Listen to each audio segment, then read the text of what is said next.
Greetings, this is David from British Rex. Here with a bit of a different video. I have decided to do a handful of videos going over my Warhammer 40K collection. I started collecting these about 6 months ago, and have already amassed quite an army, from a few different factions. In this first video I am going to go over my 3 auxiliary armies, which are the Space Marines, the Adeptus Mechanicus, and the Necrons. I am doing these first as my main army has a handful of small models I have still got to finish painting and assembling. These 3 smaller armies were mainly collected so that I can load them out when I host small games with my friends, allowing them to play Warhammer without having to go out and buy themselves an army. I also wanted to try out assembling and painting different factions, so that I could test out a couple of different colour schemes that would not have worked with my main army. To start with, these are my Necrons. This army is worth 250 points, and I got the whole army from the Recruit Edition starter set. This is honestly my least favourite army, as building them was not an entirely enjoyable experience.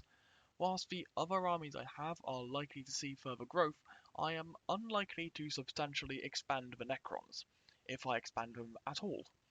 They are painted in a very simple scheme, based with Abaddon black and layered with Runefang steel, with glowing details picked out using Teclis blue, which I happened to have on hand.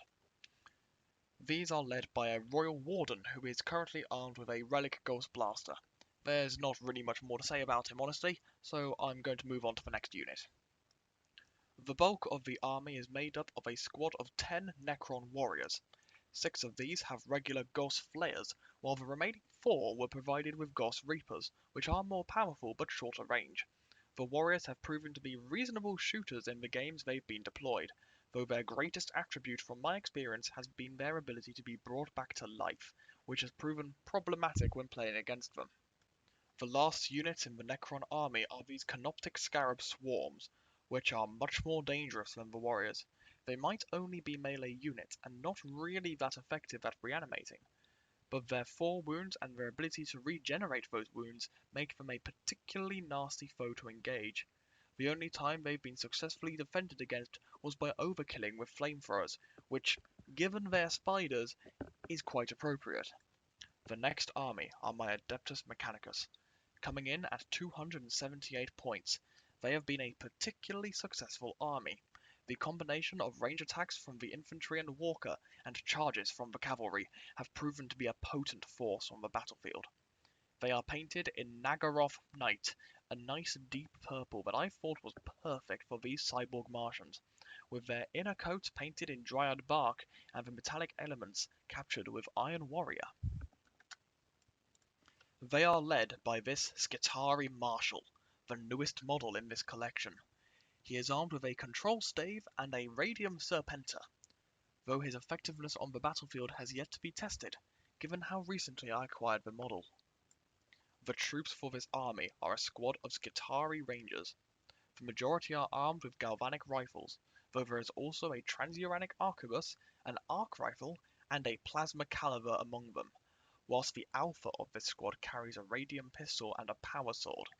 The firepower from these soldiers has been one of the most devastating among the auxiliaries, being bested only by the Iron Strider. The Iron Strider Ballistarius provides the heavy support for this army, with 6 wounds and a potent twin-linked Cognis autocannon, which has been able to decimate infantry squads easily. This is also the tallest model in my collection, even against those in my main army, and was by far the most intricate. Of the auxiliaries, this is certainly the model I am most proud of, and it is a very close contender for my best model outright. Fast attack is provided by a squad of Cerberus Raiders. These mechanical cavalry were a lot of fun to build and paint, and I find the concept of robot horses to be particularly interesting. Each model is armed with a galvanic carbine, a cavalry saber, and a pair of clawed limbs, though their alpha also carries an Arcia revolver. The sabers and claws make these especially scary to face in melee combat, as this allows them a large number of quite good attacks every single turn. The largest of my auxiliaries is my Space Marine army, totaling 630 points. These are played currently as Ultramarines simply because that is the default option on Battlescribe, and I haven't yet decided what chapter they will actually play as, though aesthetically they are closest to the White Scars, I wanted to do the white armor with coloured trim as it seemed a particularly striking combination. The armor plating is done in Corax white, with each squad assigned a unique colour. This also serves to distinguish the units on the battlefield, making it easier to tell what models are in a unit and what type of models they are. I was also influenced by the stormtroopers from Star Wars.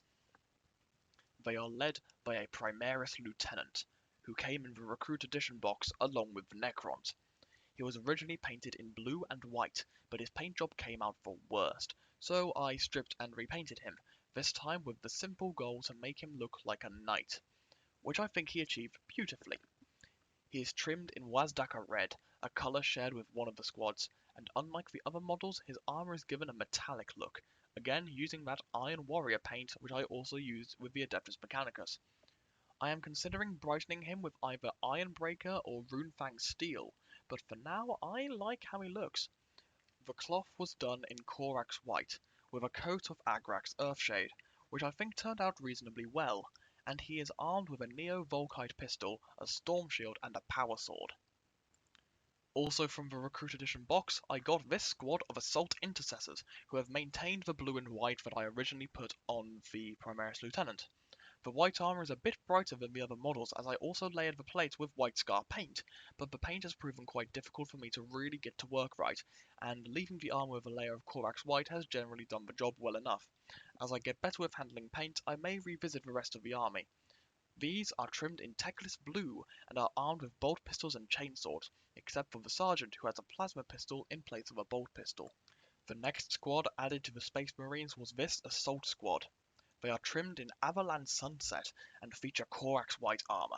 They are a lot neater than the Intercessors as I painted their trim color first and then put the armor color on top, which made it a lot easier to paint around the finer details.